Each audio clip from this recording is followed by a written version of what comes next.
नमस्कार। आप देख रहे हैं आज की समाचार सिर्फ और सिर्फ के टीवी भारत में। मैं वर्षा वेणुगोपाल लेकर आई हूं देश और दुनिया की बड़ी खबरें। भारत अमेरिका ट्रेड डील अपने आखिरी चरण में है। विदेश मंत्री एस जयशंकर ने कहा कि ये समझौता दोनों देशों के रिश्तों में नया दौर शुरू करेगा। अमेरिकन टैरिफ 50% से घटकर 18% होने से भारत के निर्यात और रोजगार को बड़ा फायदा मिलेगा। टेक दुनिया से बड़ी खबर। गूगल, अमेजॉन, मेटा और माइक्रोसॉफ्ट 2026 में एआई पर करीब $650 बिलियन खर्च करेगी, जो भारत के पूरे बजट के बराबर है। चिंता ये कि मशीन्स पर खर्चा बढ़ रहा है, लेकिन नौकरियों में कटौती हो रही है। दिल्ली के जनकपुरी हादसे में 25 साल के युवक की मौत। दिल्ली जल बोर्ड के 3 इंजीनियर सस्पेंड, जांच जारी। कोलकाता से सियासी खबर।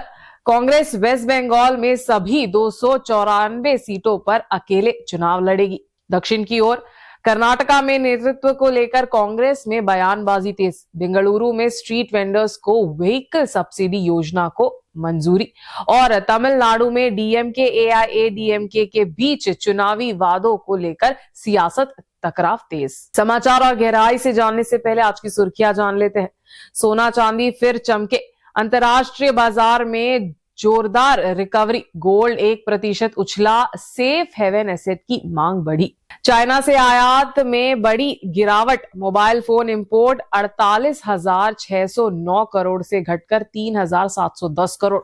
सरकार ने संसद में दी जानकारी। ब्लैकमेलिंग गैंग का भांडाफोड़। प्राइवेट वीडियो से वसूली करने वाले 3 गिरफ्तार। युवक ने मां के प्रेमी की 16 बार चाकू मारकर हत्या की। T20 वर्ल्ड कप 2026 से बाहर हर्षित राणा।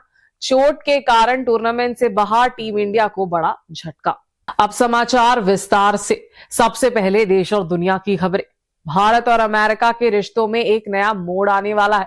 विदेश मंत्री एस जयशंकर ने कहा कि भारत अमेरिका ट्रेड डील अपने आखिरी चरण में है और बहुत जल्द इसे अंतिम रूप दे दिया जाएगा। अमेरिका में विदेश मंत्री मार्को रूबियो ने मुलाकात के बाद जयशंकर ने कहा कि ये समझौता दोनों देशों के रिश्तों में एक नया दौर, न्यू फेज शुरू करेगा। इस डील के तहत अमेरिका ने भारतीय सामान पर लगने वाले भारी टैरिफ 50% से घटाकर 18% करने का ऐलान किया है। इससे भारत के निर्यात, रोजगार, लेबर इंडस्ट्री और आर्थिक विकास को बड़ा फायदा मिलेगा। जयशंकर ने कहा कि आने वाले दिनों में डिफेंस, एनर्जी, क्रिटिकल मिनरल्स और रणनीतिक मुद्दों पर भी दोनों देशों के बीच सहयोग बढ़ेगा।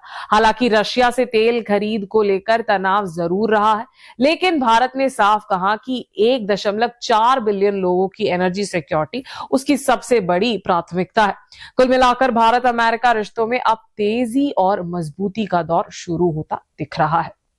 आज दुनिया की सबसे बड़ी tech companies Google, Amazon, Meta और माइक्रोसॉफ्ट एआई यानी आर्टिफिशियल इंटेलिजेंस पर इतना पैसा खर्च करने जा रही है जितना भारत सरकार पूरे देश पर खर्च करती है।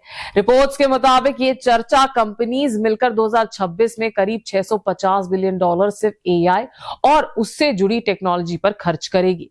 वहीं भारत सरकार का पूरा बजट करीब $670 बिलियन है, जिसमें डिफेंस, शिक्षा, स्वास्थ्य, सड़क, पेंशन सब कुछ शामिल होता है। अमेजॉन अकेले लगभग $200 बिलियन, गूगल करीब 180 बिलियन, मेटा 135 बिलियन और माइक्रोसॉफ्ट करीब $120 बिलियन खर्च करेगा। ये पैसा AI, data centre, servers, chips और क्लाउड सिस्टम्स पर लगेगा। लेकिन चिंता की बात यह है कि एआई पर खर्च बढ़ने के साथ साथ कंपनी कर्मचारियों की छटनी भी कर रही है। मतलब पैसा मशीन्स पर जा रहा है, इंसानों पर नहीं। दिल्ली के जनकपुरी इलाके से एक बेहद दर्दनाक घटना सामने आई है।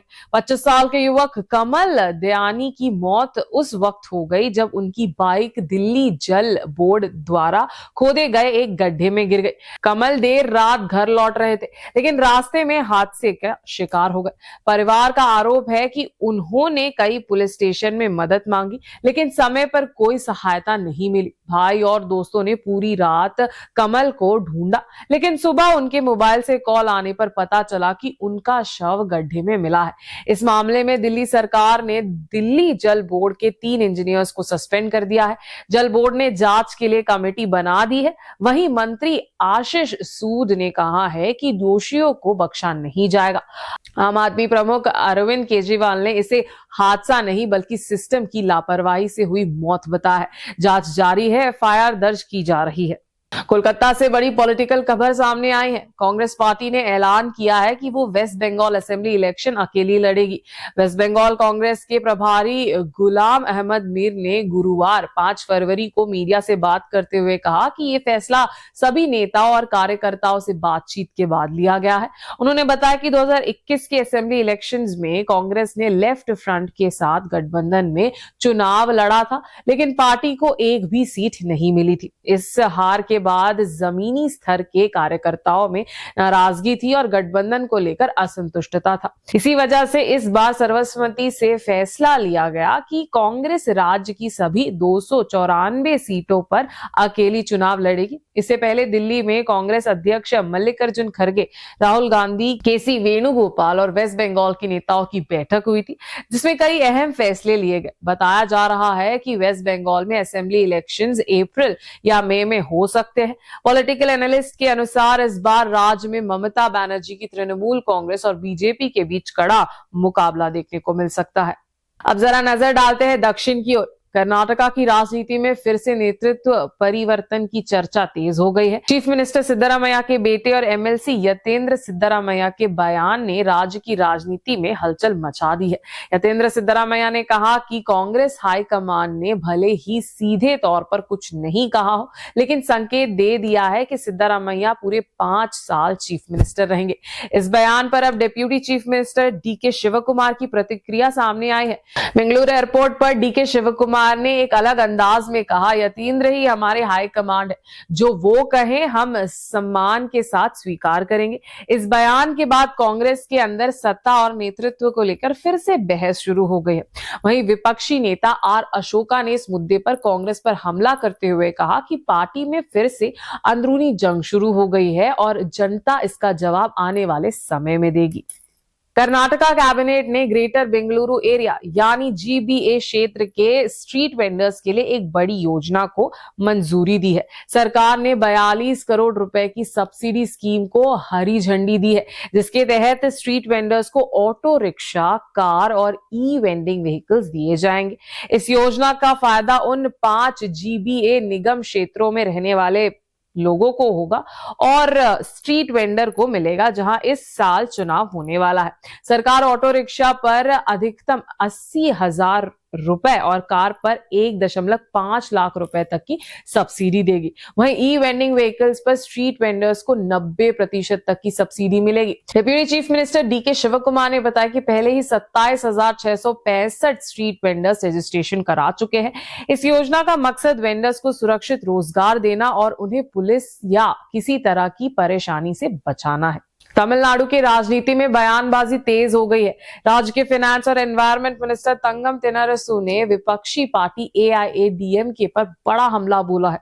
उन्होंने कहा कि एआईएडीएमके सिर्फ चुनावी वादे करती है, लेकिन उन्हें जमीन पर लागू करने का कोई काम डीएमके सरकार ही कर पाएगी। तंगम ने कहा कि आज हालत ऐसा है कि डीएमके से जुड़े ना होने वाले लोग भी एआईएडीएमके के घोषणा पत्र की आलोचना कर रहे हैं। उनका कहना है कि एआईएडीएमके ने अपने चुनाव वादों में वही योजनाएं शामिल कर दी है जो डीएमके सरकार पहले ही लागू कर चुकी है। उन्होंने तांस कसते हुए कहा कि एआईएडीएमके सिर्फ वादे कर सकती है, लेकिन उन्हें पूरा करने वाली पार्टी डीएमके ही है। वहीं एआईएडीएमके नेता एडप्पाडी के पळनिस्वामी ने हाल ही में वादे किए थे कि अगर उनके सरकार बनी तो सामाजिक पेंशन 1,200 रुपए से बढ़ाकर 2,000 की जाएगी और छात्रों का शिक्षा ऋण माफ किया जाएगा। तो ये थी आज की ताजा खबरें। देश और दुनिया में हर पल बदलती स्थिति पर नजर रखना बेहद जरूरी है। हम आप तक लाते रहेंगे सटीक और भरोसेमंद अपडेट्स। मैं हूं वर्षा वेणुगोपाल, आपसे विदा लेती हूं। देखते रहिए केटीवी भारत। धन्यवाद।